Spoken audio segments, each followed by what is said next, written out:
welcome to another episode of Generation Red, guys. I'm your host, Ken. And I am your other host, Scott. And we're here with our buddy Honke from the Go Big Redcast. We're going to review and take a look back at a fun evening we had on Friday in downtown Lincoln, seeing the Day by Day movie, which we all, I think, give a hearty thumbs up, 5 stars, 10 stars, whatever we could possibly give to the movie. It's absolutely worth going to see or finding a stream of it or whatever they end up doing with this. You absolutely should watch it. So, guys, man, that was fun. Friday night. That was an absolute blast. We started off at Jake's Cigar Lounge. Honke met us there, and that started a string of enjoyable conversation, certainly around podcasting and around Husker football. And Honke, what did you think overall of the entire night?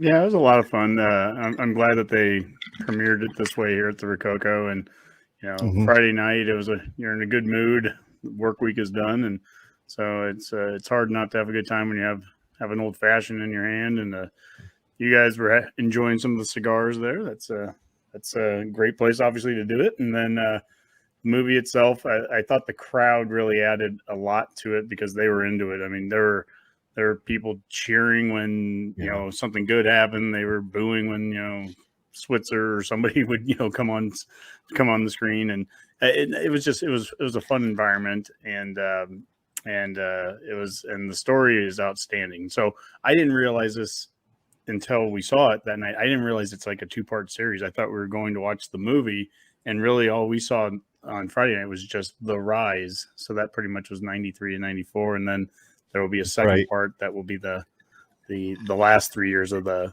dynasty. Mm-hmm. Absolutely. Yeah, Scott, your overall impressions, being someone who didn't experience the 90s like we did, what did you think of seeing what it was that got us so passionate?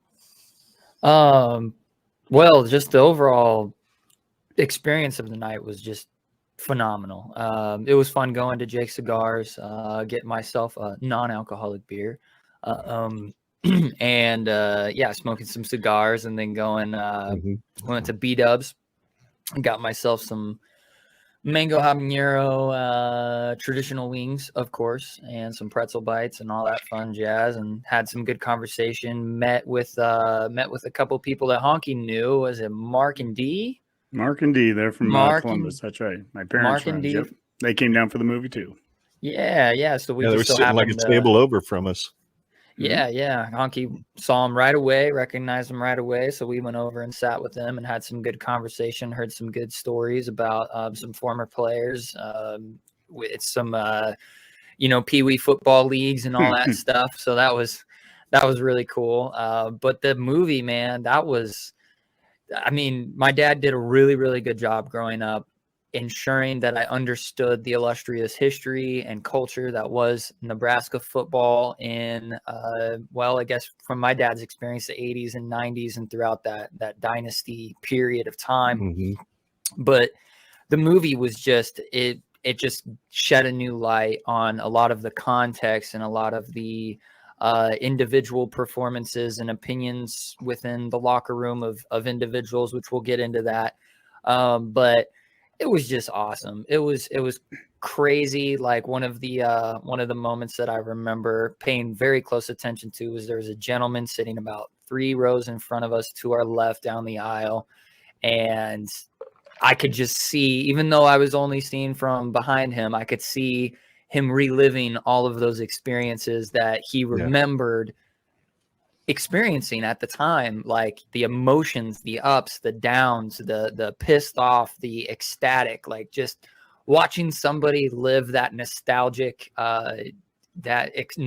experience that was once in a lifetime, for me was just bone chilling. And then just the fact that it's a 2-part kind of movie thing is great. I mean, there was so much left to be desired after it was done.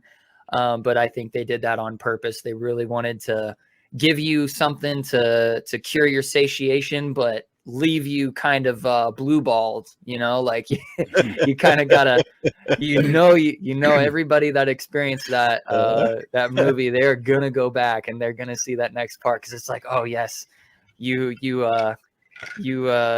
got me hooked. Now I got to get another fix. So it was great. Yeah, I'm right there with you guys. Some memories for me leading up to going to see the movie, obviously, was the great conversation we had at Jake's beforehand. And of course, we had another great conversation after we saw the movie. We went right back to Jake's, and that was an awful lot of fun. Though at that point, I'd had enough solution that tends to wipe memory that a lot of what we did at Jake's afterward, I don't recall, which might be a good thing, might be a bad thing. I don't know. But I was bummed, quite frankly. I haven't eaten at B-Dubs in so stinking long that I did not realize.